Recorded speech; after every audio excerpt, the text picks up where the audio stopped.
Hi, this is Dennis with Second Chance Tackle. Today I'm going to use a Quantum XR6 as a response to a customer question about this reel, but we're also going to show you how the reel is made, and if you happen to have one of these, how to tune it up, how to keep it working. If you don't have one of these, just follow along because it has an unusual bail trip mechanism in here, and apparently our user got stuck. It's been removed and they're having some trouble putting it back together again. Well, I'm going to show you that mechanism first. And as I generally like to do, I like to take the rotor off when working on a bail assembly.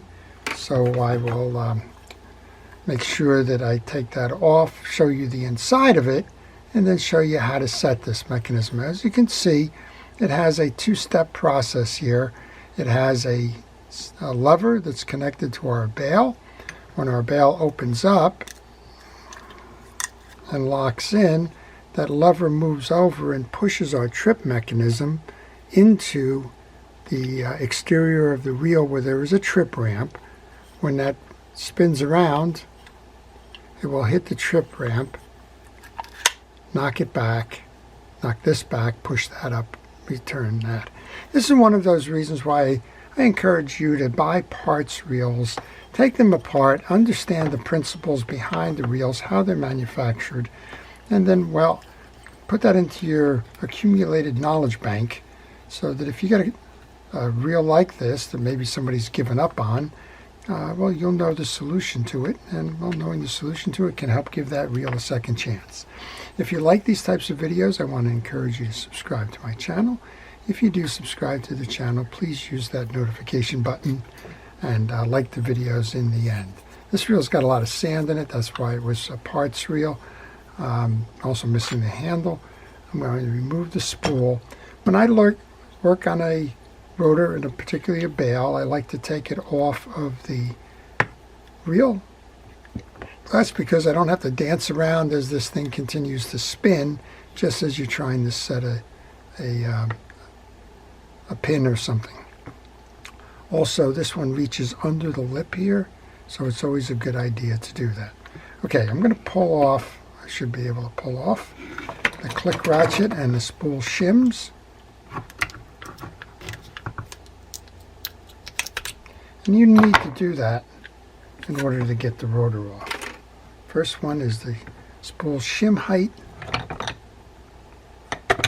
And I should have a little pliers here to get me to remove the click ratchet. That's the wheel that's going to make the noise when the line is being let out. There's a little clicker right here. That's going to run against that click ratchet and make that noise. Okay, this looks like a 14 millimeter nut. So let's go into our parts tray, grab that. Also looks like at some point this was probably taken apart because there should be a tie down screw here. There is not a hold fast screw. Okay, we're going to remove that nut. The nut also looks like it's been pretty kind of tooled up there, if you will. So I'm not quite sure. Maybe somebody used the pliers to get it off. Not certain. This one had a broken bail. That's why it wound up in a parts box, in addition to the sand, I guess. Let's remove that. You can see all kinds of sand in that under there. This is what we're going to be working on right here, the assembly. Just another quick look at the reel. There's a couple of screws holding in the ball bearing and the pinion shaft. And I'm just going to take the cover off here to show you the rest of the reel. And we'll get over there and do that little bit of work on that bail trip. So our viewer didn't have an opportunity to take a picture of that trip assembly. I don't know if that meant that it fell out, or maybe they did take a picture. They just can't decipher what the picture was. Not certain all around. Doesn't matter. What it does tell us is that you should take a picture as you're removing pieces and parts. That way, if you get stuck in the reassembly process, you have a reference point. I think the viewer did say that they looked at the schematic and really couldn't tell much about that. So one of the things about the channel is I'm trying to encourage everybody to keep their reels serviced. worry-free, so that when they go fishing, they don't have to be concerned about a reel breaking during the trip. And I'm also trying to pass along what I know to you, so that, well, you can do it yourself, and you can keep your reels running as well. Those 4 screws I took out of the side plate are the same. When I take them out, they go into a parts tray. Next up then, we can remove the side plate, get an inner look at this. And this is a basic fishing reel setup. At the bottom, we have our main gear, which is a big gear. Don't think that's going to come out. Driving the pinion gear, that's going to turn our rotor. Underneath, we have the oscillation gear. That's the big gear behind. And we have a crosswind block. That's going to push our axle shaft up and down. Well, that's an inside look at the reel. Again, this is not about servicing this reel. We don't have a handle. We don't have a bail. We don't have some other things. We'll just put that case on and set that aside for now. Let's go over to help our viewer then. So we have a trip mechanism here. Again, lots of sand in this one.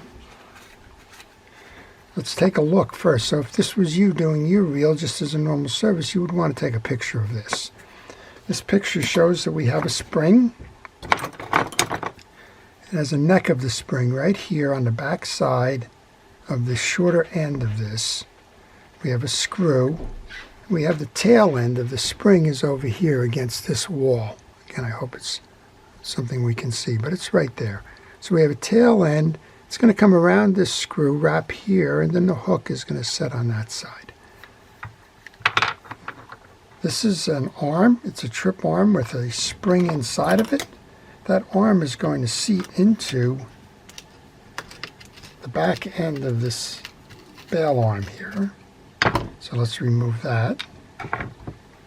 I'll show you how that goes. So on the back end of this, you have this big hole right there.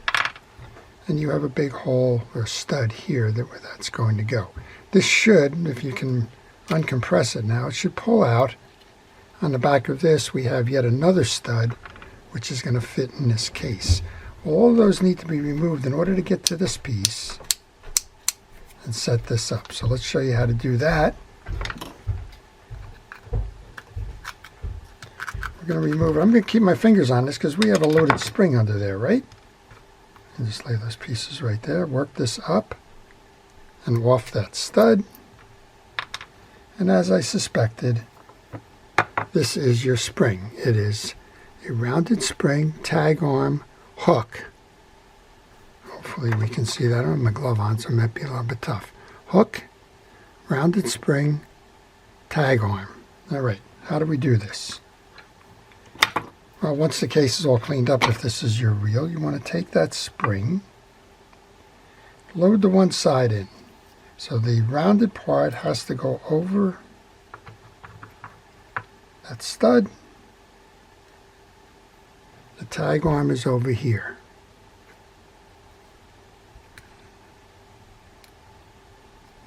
Oops. That was an oops. This is the way you want to load this. Hopefully we can see this. We have our tag arm and we have our hook. You can see there's a groove here. When we compress this with the hook, that will pull that spring down the way you saw it before. We have the short end, which is what we noted. You have a short and a long end. The short end is going to be the one that hook goes around. So work that over. Press it in. Then you want to push and rotate.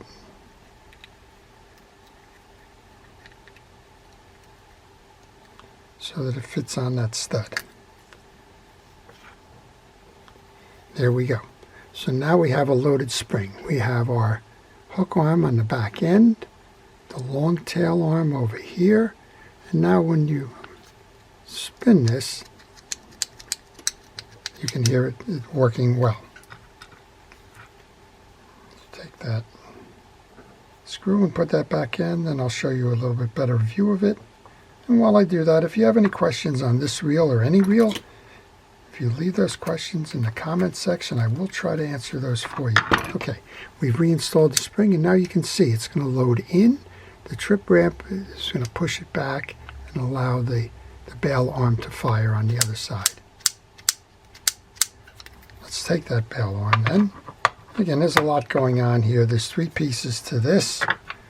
There's a lower end. It's got the spring on it right now, but yours may not have the spring on it. Stud, spring, carrier, stud on that side. This one with a healthy dose of sand. Goes in here like this up top. Then you want to push down to compress it and get that spring. I think I got it now. That spring stud into the hole there. And essentially, we should be able to load this hole with the hole in with the stud from the carrier arm.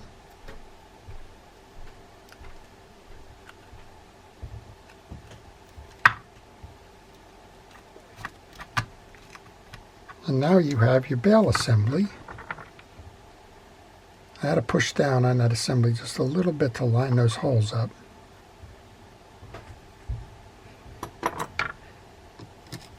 Now we have our assembly complete. And as we showed you before, we're going to pull down on this now. This is going to push this over load. This pushed it over, out. When it hits the trip ramp, it's going to push back, fire that up, and release this. Okay, that is your side plate assembly. So let's just go over it before we cover this up.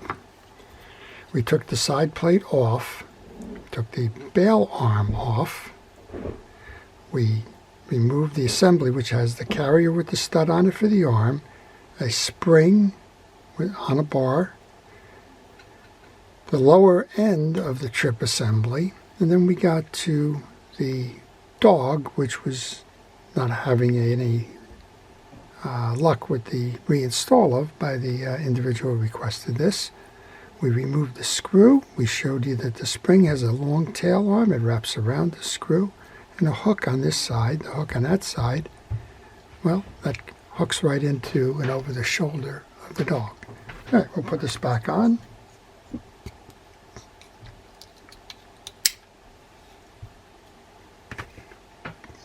Grab that screw that holds that on. We're going to put it back onto our wheel, and we'll show you that it snaps back.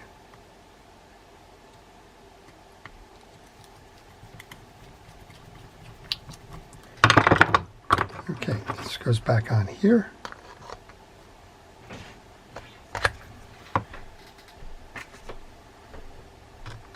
Back on with the nut.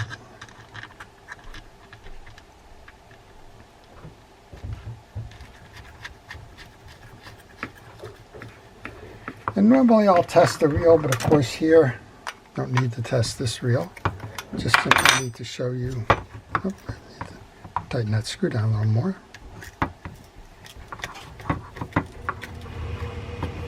Okay, so what we know now is that if we pull down on this, we've got an open bail, no bail wire in this one, it broke here. When you come over to the trip ramp, it'll snap back. Oh, got it a little bit too tight, and there's this sand in there. There we go. All right, let's try that again. Bring it around, trip ramp, snap. Bring it around, trip ramp, snap. There you go. All right, that's it.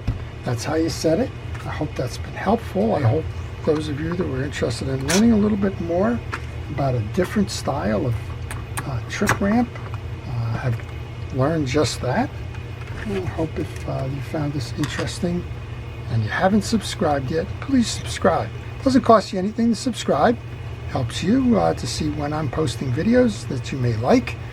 And it helps me and my channel with the videos themselves.